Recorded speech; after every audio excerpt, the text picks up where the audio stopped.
ಸುಧಾ ಹತ್ರ ನಿನ್ನ life decision ನೀನೇ ತಗೋ ಅಂತ ಹೇಳಿದ್ದೀನಿ. ಗೌತಮ್ ಅವ್ರ ಹತ್ರ ನಟರಾಜ್ಗೆ ಒಂದು ಚಾನ್ಸ್ ಕೊಡಿ ಅಂತ ಹೇಳಿದೆ. ಈಗ ಸೃಜನ್ ಪರವಾಗಿ ಮಾತಾಡೋಕ್ಕೂ ಆಗಲ್ಲ. ಅವನು ಒಳ್ಳೆ ಹುಡುಗನೇ, ಆದರೆ ಸುಧಾ ಮನ್ಸಲ್ಲಿ ಏನಿದೆ ಗೊತ್ತಾಗ್ತಿಲ್ವೇ. ಒಂದು ವೇಳೆ ಅವನ ಗಂಡನ ಜೊತೆ ಹೋಗ್ತೀನಿ ಅಂತ ಅವಳು ಹೇಳಿದ್ರೆ ಹಾಗೇನು ಮಾಡೋದು? ಸೃಜನ್ ಬಗ್ಗೆ ಮಾತಾಡಿದ್ರೆ ತಪ್ಪಾಗೋಗ್ಬಿಡುತ್ತೆ.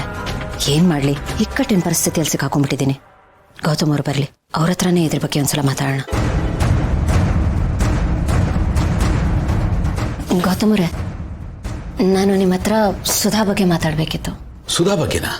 ಹಾಂ, ನೀವು ಆಚೆ ಹೋಗಿದ್ರಲ್ಲ, ಆಗ ಭಾಗ್ಯತೆ ರೂಮಿಗೆ ಬಂದಿದ್ರು.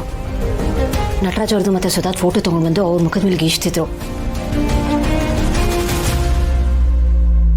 ಅವಾಗ್ಲಿಂದ ನಾನು ಮಾತಾಡ್ತಿದ್ದೀನಿ, ನಿಮ್ಗೇನು ಹೇಳ್ಬೇಕಂತ ಅನ್ಸ್ಲೇ ಇಲ್ವಾ? ಆದ್ರೆ ಕೊನೆಯದಾಗಿ ನನ್ನ ಲಚ್ಚಿಗೆ ಮತ್ತೆ ನಿಮ್ಗೆ ನೆರಳಾಗ್ತೀನಿ ಮತ್ತೆ ಆಸರೆ ಆಗ್ತೀನಿ ಅಂದಿದ್ದು ನನಗಿದ್ದು ಒಂದೇ, ನೀವು ಮತ್ತೆ ಲಚ್ಚಿ ಚೆನ್ನಾಗಿರ್ಬೇಕು ಅಂತ. ಏನ್ ಹೇಳ್ತಾ ಇದ್ದೀರಾ? ಸುಜನ್ ಹೀಗೆಲ್ಲ ಹೇಳದ್ನಾ? ಹಾಂ, ನನಗೂ ಒಂದು ಅರ್ಥ ಆಗ್ತಿಲ್ಲ. ಸೃಜನ್ ಅವ್ರ ಮನಸ್ಸಲ್ಲಿ ಇಂಥದ್ದೊಂದು ಭಾವನೆ ಇದೆ ಅಂತ ಅವ್ರು ಯಾವತ್ತೂ ವ್ಯಕ್ತಪಡಿಸಿಲ್ಲ, ವ್ಯತ್ಯಾಸವಾಗೂ ನಡ್ಕೊಂಡಿಲ್ಲ. ಆದರೆ ಒಂದಂತೂ ನಿಜ, ಅವ್ರು ಮಾತಾಡೋದನ್ನು ಕೇಳಿದ್ರೆ ಅವ್ರ ಪ್ರತಿ ಮಾತಲ್ಲೂ ಒಂದು ಪ್ರಾಮಾಣಿಕತೆ ಇತ್ತು, ಅದು ಎದ್ದು ಕಾಣ್ತಿತ್ತು. ಅವ್ರಿಗೆ ಲಚ್ಚಿ ಮೇಲೆ ಸುಧಾ ಮೇಲೆ ತುಂಬಾ ಕನ್ಸರ್ನ್ ಇದೆ.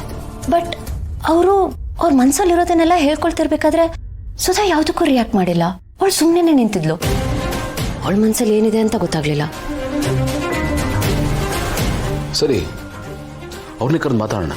ಬೇಡ, ನಾವು ಡೈರೆಕ್ಟಾಗಿ ಈ ವಿಷಯ ಅವ್ರ ಹತ್ರ ಮಾತಾಡಿದ್ರೆ ಅದು ಸರಿ ಹೋಗಲ್ಲ. ನೋಡಿ, ಸೃಜನ್ ಅವ್ರ ಮನಸ್ಸಲ್ಲಿ ಏನಿದೆ ಅಂತ ನಮ್ಗೆ ಗೊತ್ತಾಗಿದೆ, ಆದರೆ ಸುಧಾ ಮನಸ್ಸಲ್ಲಿ ಏನಿದೆ ಅಂತ ನಮ್ಗೆ ಗೊತ್ತಿಲ್ವೇ.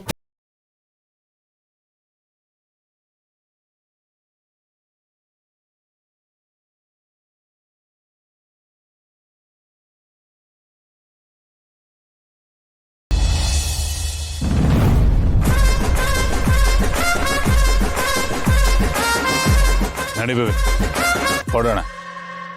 ಕೆಲವು ಮುಖಗಳು ನೋಡೋಕ್ಕಾಗಲ್ಲ.